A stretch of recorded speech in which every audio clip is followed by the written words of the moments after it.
don't even really like it, but I like to drink more. And I believe if I had drank more at Amy's house, then that would have gone away. But I didn't, and it hasn't.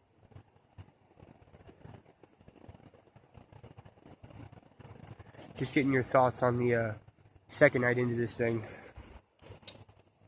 Well, I'm going to tell you what, man. You spoke on it earlier.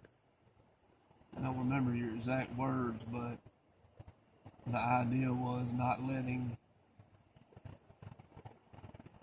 societal constructs take away your imagination. Is that about right? Yeah, absolutely. And that was very well said, man. It was profound. I've had a million thoughts run through my head since you made that statement. I think about all the people in the Bible. I mean, Scripture is chock full of cats, man. Yeah. Who did not allow societal constructs to take away their imagination. I mean, I think about Abraham being called to leave the land he was most familiar with. And he didn't know what was ahead. He didn't even know where he was going, man, but he went. Yeah. And I can't imagine what he was imagining about what that was going to be like.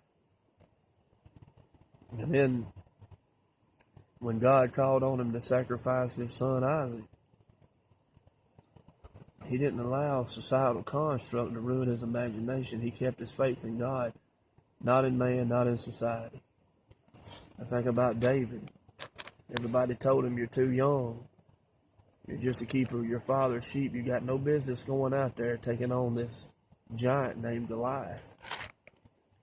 But he didn't allow what they were saying, the societal constructs, to ruin his imagination, because he kept it in the proper perspective. He kept his faith in God more than he did in man, and his own abilities for that matter, and he went out there and smoked Goliath.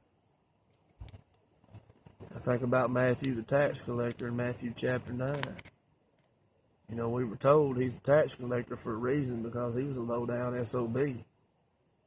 That's what that means, you know. And yet Jesus said, follow me. And this was a man who had it all, man. He had the home. He had the car. You know what I'm saying? Yeah. He had the money in the bank.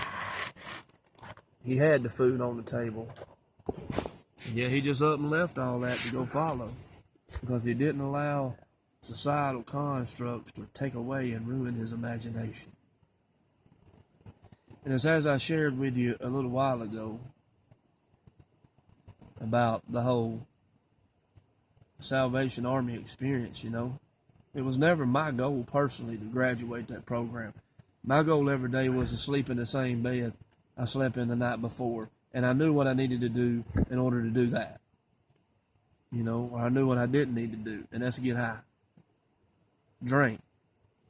Beat up on somebody, whatever. And yet, I got kicked out of that rehab for another failed drug test, man. And it's as I shared with you a little while ago,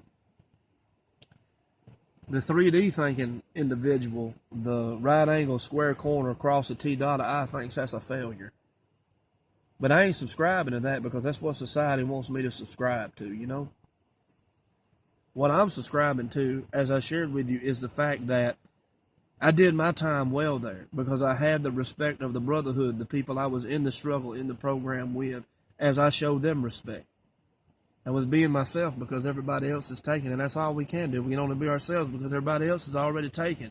I mean, why is it so difficult to grasp that concept and walk that out? Just be yourself, man. Everybody else is already taken. You got no business trying to be somebody else or be like what somebody else tells you to be like. It don't make common sense. Furthermore, I met you. And we're not at the Salvation Army anymore. We're not even in Alabama anymore. We're on the Appalachian Trail, man. Down on the level ground by the river behind us. Yeah. And brother, that's a success, man. Because at the end of every day, I can put my head on my pillow and know that God is still shining on me because I refuse to allow the societal constructs to ruin my imagination, man. I have no idea, brother, what's next. But I can tell you this. If it is anything like these first couple of days and couple of nights of this,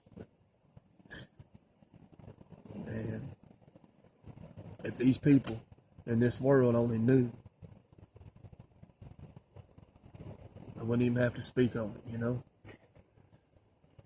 And I've said this a couple of times to you before, and it only becomes more the case with each passing moment. If I die right here, right now, I am liberated. I'm a free man. And I'm dying the happiest I've ever been in my life. And you can't beat that with a stick, man. At the end of the day, for somebody like me, whose life has been characterized by failure after failure after failure after failure after failure after disaster after disaster after train wreck, plane crash, burnt bridge, people crying tears. For somebody like me, that's a win, man. That's a win. And that's really all I have to say about that.